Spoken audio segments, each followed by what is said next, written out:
Tech news में आप लोग का स्वागत है और आज की टेक न्यूज शुरू करेंगे उससे पहले आज की टेक न्यूज को थोड़ी सी इंटरेस्टिंग बनाते हैं क्योंकि मैं आपसे आज एक सवाल पूछने वाला हूं और यहां पर पोल देता हूं, वहां पर वोट डाल के बता दो, चाहे तो कमेंट करके बता दो। और सवाल ये है दोस्तों कि मैं जानना चाहता हूं कि मेरी जो ऑडियंस मुझे देखती है उनमें से कौन कौन लोग जो वो यूट्यूबर है, जिनका यूट्यूब चैनल है, और कौन कौन लोग ऐसे जिनका यूट्यूब चैनल नहीं है, और कुछ लोग ऐसे भी है जिनको यूट्यूब चैनल क्रिएट भी करना होगा। तो वो सारी जानकारी यहां पर इस पोल में वोट डाल के बताइएगा। बस एक एक्साइटमेंट है दिल में, मैं आपसे जानना चाहता हूं। और गर्मा गर्म टेक न्यूज दोस्तों आज लेके आ गया। आज तो इतनी गर्म है कि मैं आपसे यहां पर क्या बताऊं। सुबह में दोस्तों हमने मी वाटर प्यूरिफायर का अनबॉक्सिंग किया, तो गिव अवे किया हो। पहली बार मैंने कोई ऐसे बड़े प्रोडक्ट का गिव अवे किया हो, तो उसमें पार्टिसिपेट कर लेना। लाइक्स कम आ रही है टेक न्यूज पर, लाइक भर डालो और फटाफट से आज की टेक न्यूज शुरू करते हैं। तो पहले खबर की बात करते हैं, शुरुआत करते हैं यहां पर ट्विटर से। और 2020 में दोस्तों ट्विटर यहां पर बहुत इंप्रूव्ड होने वाला है और ज्यादातर सिक्योरिटी के मामले में। अब 2020 में ट्विटर को जितने भी अभी फीडबैक मिले हैं वो 2020 में उसको लागू करेगा। और सबसे ज्यादा यहां पर जो चीजें निकल कर आई वो ये है कि अब क्या होगा 2020 में, अगर ट्विटर इस पर काम करता है और लेके आता है तो आप किसी भी ट्वीट को रीट्वीट नहीं कर सकते हैं बिना उनकी परमिशन के। अगर आप ट्विटर यूज करते हैं तो आपको तो पता ही होगा। तो नेक्स्ट टाइम से ये नहीं होगा जब तक सामने वाला आपको अलाउ नहीं करता। यहां तक कि टैग भी करेंगे तो भी आपको परमिशन लेनी पड़ेगी। और उसके अलावा भी बहुत सारे ऐसे फीडबैक से जो ट्विटर को गए जिस पर ट्विटर काम करके उसको अप्लाई करेगा। आई थिंक टैग वाला सिस्टम रहने देना चाहिए, क्योंकि अगर हमें प्रॉब्लम हो किसी कंपनी से तो हम उनको टैग करके बता सकते हैं कि भाई ये प्रॉब्लम हुई, इसको फिक्स करो। अगर कंपनी फ्रॉड है तो वो एक्सेप्ट ही नहीं करेगी तो हम उनको कैसे टैग करेंगे। तो ये मुझे थोड़ा सही नहीं लगा। बाकी तो सब सही है कि हैरेसमेंट होता है, बहुत कुछ होता है, तो उस हिसाब से तो बढ़िया है। वैसे आपको क्या लगता है ये सब चीजों के बारे में, होना चाहिए नहीं होना चाहिए, आप मुझे कमेंट करके बता सकते हैं। तो यहां पर दोस्तों वीवो की तरफ से खबर आ रही है और इंडिया में दोस्तों वीवो को वैसे काफी तरक्की मिल रही है और उसका एक सबूत मैं आपको यहां पर बताता हूं।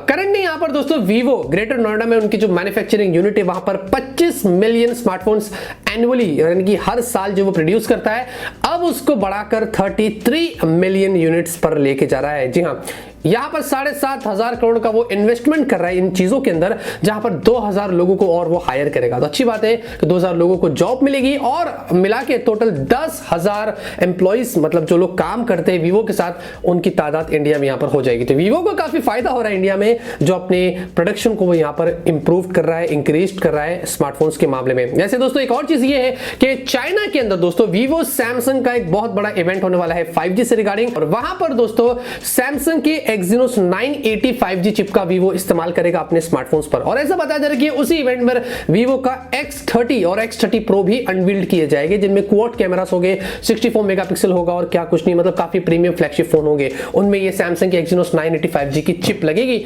जो होने वाला है चाइना के। तो देखते हैं क्या होता है, ये तो थोड़े दिनों की बात है, लेकिन जब भी होगा दोस्तों मैं आपको उसके बारे में जरूर से जानकारी दे दूंगा। तो यहां पर दोस्तों क्वालकॉम की तरफ से खबर आ रही है और इमेजिन दोस्तों क्वालकॉम ने यहां पर ये खबर देके सबको एकदम शॉक्ड कर दिया। और क्वालकॉम ने यह बताया कि भाई एस्टिमेटेड ऐसा है कि 2020 के अंदर वर्ल्ड वाइड 200 मिलियन से भी ज्यादा 5G स्मार्टफोन्स होने की आशंका है। इमेजिन 200 मिलियन 5G स्मार्टफोन्स 2020 में होने वाले हैं।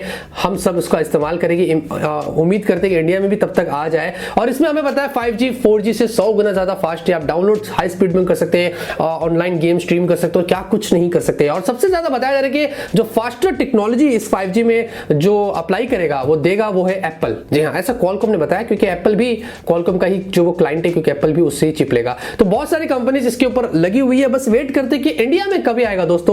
200 मिलियन में उम्मीद करते हम इंडियंस भी होंगे जो इसका इस्तेमाल करेंगे, ऐसा मैं सोचता हूं। वैसे आपको क्या लगता है, आप मुझे कमेंट करके बता सकते हैं। तो यहां पर दोस्तों नोकिया की तरफ से काफी इंटरेस्टिंग खबर आ रही है और यहां पर इंडिया में दोस्तों बताया जा रहा है कि नोकिया बहुत ही जल्दी फ्लिपकार्ट के साथ में पार्टनरशिप करके अपने एक स्मार्ट टीवी को जो वो लॉन्च करेगा।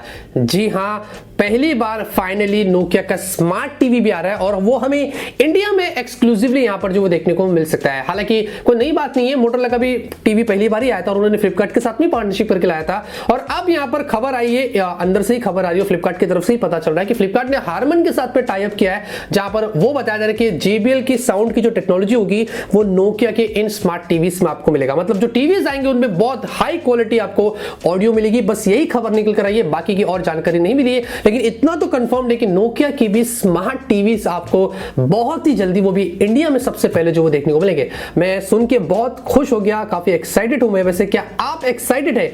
आप वेट करें नोकिया स्मार्ट टीवी का, आप मुझे कमेंट करके बता दीजिए। तो यहां पर दोस्तों नासा की तरफ से बहुत ही बड़ी खबर यहां पर निकल कर आ रही है, और आप लोगों को नहीं पता तो मैं आपको बता देता हूं। वोयेजर 1 और वोयेजर 2 ये दो स्पेसक्राफ्ट नासा ने स्पेस में भेजा था, और ये उन्होंने इसलिए भेजा था कि स्पेस में उन्होंने हमारे सोलर सिस्टम जो है उनकी जानकारी हासिल करने के लिए इन स्पेसक्राफ्ट को छोड़ दिया था, एकदम से छोड़ दिया था स्पेस में। और पहले यहां पर वोयेजर 1 सालों से, मतलब 40 साल पहले की मैं बात कर रहा हूं, ये था, और उसने बहुत सारी इंफॉर्मेशन स्पेस से निकाला था। पहली बार हमें यूरेनस और प्लूटो की फोटोज देखने को मिली थी। अब वोयेजर 2 दोस्तों अर्थ से 12 बिलियन माइल्स दूर है, और वहां से अभी एक सिग्नल उसने भेजा है अर्थ पर। जी हां, कुछ इमेजेस निकल कर आई है जो अभी नासा ने भी शो नहीं किया है, जो बताया जा रहा है कि हीलियोस्फीयर यहां पर जो है उस लोकेशन पर है, जो अर्थ, जो सन है ना, सन, उसकी जो बाउंड्रीज है ना, उस पार्ट पर वो है जिसको इंटरस्टेलर स्पेस भी बोला जाता है, वहां पर पहुंच गया है। और नासा खुद शॉक्ड है कि ये कैसे जी सकता है। मतलब हमें एक्सपेक्टेशन थी नहीं कि ये वोयेजर 2 इतना सर्वाइव करेगा। 40 साल से वहां पहुंचते पहुंचते वहां पे 40 साल हो गया, और वहां से उसने सिग्नल भेजा है, और वो इमेज क्या निकल कर आएगी, क्या अननोन चीज दोस्तों हमें देखने को मिलेंगी, ये अभी जब आएगी इमेज में आपको जरूर से बताऊंगा। लेकिन इमेजिन दोस्तों, हम ह्यूमंस को ऊपर वाले ने दिमाग दिया है, हम उसका कितना इस्तेमाल करते हो, क्या कुछ खोजने के लिए निकलते हैं, देखते क्या होता है, मैं आपको जरूर उसके बारे में बता दूंगा। तो यहां पर दोस्तों Asus की तरफ से खबर आ रही है, और जहां तक ये खबर देख के मुझे ऐसा लगता है कि यार शायद से ये Asus का Zenfone Max Pro M3 हो सकता है। Zenfone नहीं बोल सकते क्योंकि Asus पे लफड़ा चल रहा है, तो Asus का Max Pro M3 हो सकता है। मुकुल शर्मा ने ये नया ट्वीट किया, आप देख सकते हैं,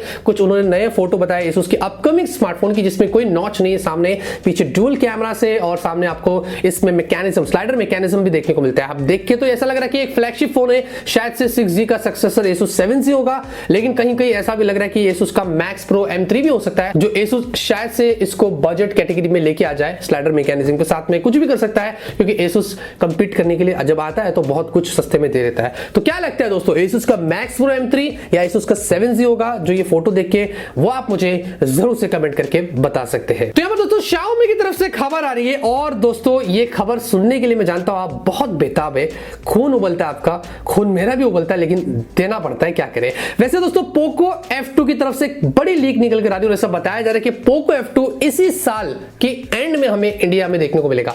अभी एंड तो हो चुका है, मतलब दिसंबर में आ सकता है। और इस बार दोस्तों जो Poco F2 आएगा वो Realme X2 Pro को कंपीट करने के लिए आएगा, क्योंकि पहले Poco F1 जब आया था तो OnePlus को कंपीट करने के लिए आया था, और दूध द मैट आपको पता होगा ना कितना कंट्रोवर्सी किए थे।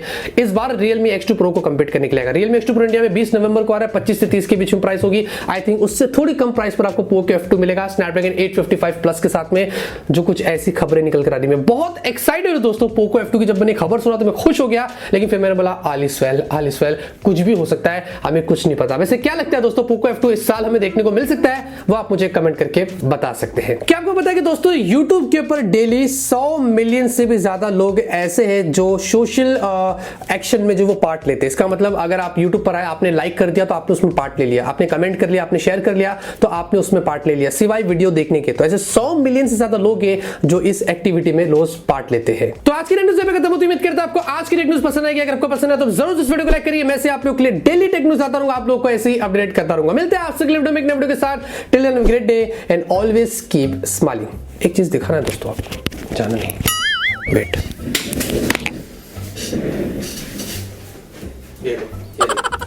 Polypropylene cotton plus carbon, polypropylene का